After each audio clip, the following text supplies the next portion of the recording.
Doctor साहब, मैंने जबड़ा बनवाना है ऊपर नीचे का, जिसे निकालते हैं और पहनते हैं वो वाला, क्योंकि मेरे कोई भी दांत नहीं है।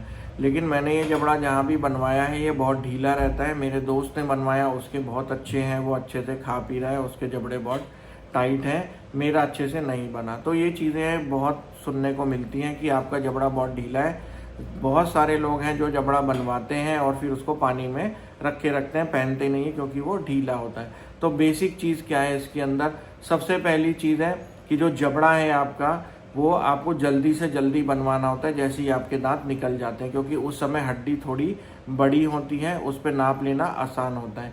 जितना आप इसको लंबा करेंगे काम को कि मैं बाद में लगवाऊंगा, बाद में हड्डी आपकी उतनी बैठती चली जाएगी और जो जबड़े का हम नाप लेंगे या जो जबड़ा बन के आएगा उसकी पकड़ बहुत कम हो जाएगी, क्योंकि वहाँ पर कोई सपोर्टिव स्ट्रक्चर नहीं है, वो सिर्फ मांस के ऊपर बैठना है। तो उसके लिए हड्डी काफ़ी मोटी होनी चाहिए। जिन लोगों के पास मोटी हड्डी होगी, थिक हड्डी होगी या ऊंची हड्डी होगी तो उनका डेंचर अच्छे से बैठ जाएगा। जिन लोगों को बहुत टाइम हो गया दांत लगवाए, जिन्होंने दांत नहीं लगवाए, उनकी हड्डी बिल्कुल बैठ जाएगी। आप कितना भी अच्छा डेंचर बना लीजिए, डेंचर उस पर बहुत मुश्किल से बैठेगा। दूसरी चीज़ practice.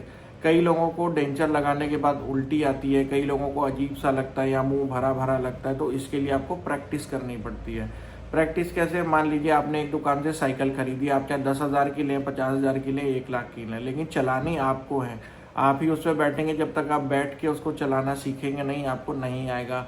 And same goes with denture. अगर आप डेंचर यानी ऊपर नीचे का जबड़ा पहन रहे हैं तो वो भी आपको सीखना पड़ेगा।